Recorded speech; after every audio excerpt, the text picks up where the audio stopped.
చంద్రబాబు నాయుడు గారు ముఖ్యమంత్రిగా ఉన్నప్పుడు 2003లో తిరుపతిలోని 1000 కాళ్ళ మండపాన్ని కూల్చేశారు.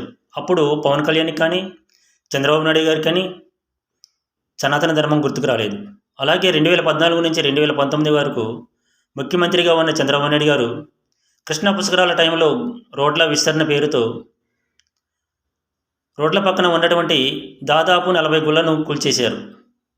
అప్పుడు పవన్ కళ్యాణ్ కానీ, చంద్రబాబు నాయుడు గారికి కానీ సనాతన ధర్మం గుర్తుకు రాలేదు. చంద్రబాబు నాయుడు గారు ముఖ్యమంత్రిగా ఉన్నప్పుడే కనకదుర్గ అమ్మవారి గుడిలో క్షుద్ర పూజలు చేయించారు. అప్పుడు సనాతన ధర్మం గుర్తుకు రాలేదు. ముస్లింల పండుగలకు వెళ్ళి పవన్ కళ్యాణ్ గోమాంసంతో తయారు చేసిన బిర్యానీలు లొట్టలేసుకుంటూ తిన్నప్పుడు సనాతన ధర్మం గుర్తుకు రాలేదు. చంద్రబాబు నాయుడు గారు కూల్చిన గుళ్ళనన్నింటినీ పునర్నిర్మించిన ప్రభుత్వం జగన్ గారి ప్రభుత్వం.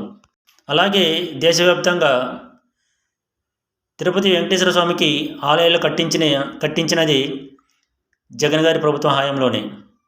అమరావతిలో, వైజాగ్లో, భువనేశ్వర్లో, జమ్మూ కాశ్మీర్లో, హైదరాబాద్లోని జూబ్లీ హిల్స్లో, అలాగే చెన్నైలో కూడా వెంకటేశ్వర స్వామికి ఆలయాలు కట్టించాడు.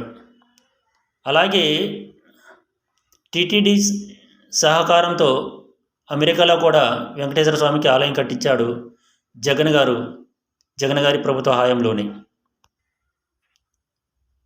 హిందూ దేవాలయాలను కూల్చిన చంద్రబాబు నాయుడు గారు సనాతన ధర్మాన్ని కాపాడుతున్నట్ట, లేక వెంకటేశ్వర స్వామికి ఆలయాలు కట్టించిన జగన్మోహన్ రెడ్డి గారు సనాతన ధర్మాన్ని కాపాడుతున్నట్ట? చంద్రబాబు నాయుడు గారు కూల్చిన గుళ్ళనన్నింటినీ పునర్నిర్మించిన జగన్మోహన్ రెడ్డి గారు సనాతన ధర్మాన్ని కాపాడుతున్నట్ట? ఆ గుళ్ళను కూర్చిన చంద్రబాబు నాయుడు గారు సనాతన ధర్మాన్ని కాపాడినట్ట?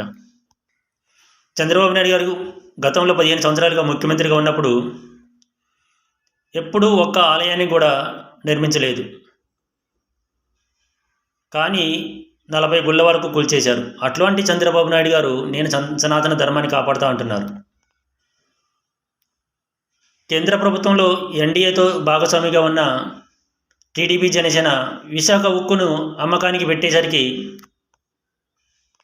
సనాతన ధర్మం గుర్తుకు వచ్చింది. ప్రజలను విశాఖ ఉక్కు నుండి వారి దృష్టిని మరల్చడం కోసం లడ్డూ విషయాన్ని, సనాతన ధర్మాన్ని భుజాలపైకి ఎత్తుకున్నారు. హిందువులను రెచ్చగొట్టే విధంగా వ్యాఖ్యలు చేస్తున్నారు. కేంద్రంలోని బీజేపీ ప్రభుత్వం జమిలీ ఎన్నికలకు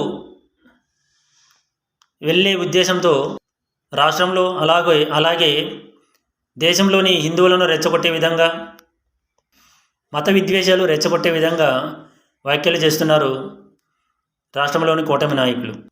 రాష్ట్రంలో అలాగే దేశంలో హిందువులను రెచ్చగొట్టాలి, జమిలీ ఎన్నికల్లో లబ్ధి పొందాలి అనేది కూటమి నాయకుల ఆలోచన కావచ్చు. అధికారం కోసమే ఇటువంటి డ్రామాలన్నీ వేస్తున్నారు. హిందువులను రెచ్చగొట్టాలి, మత విద్వేషాలు రెచ్చగొట్టాలి, అల్లర్లు సృష్టించే విధంగా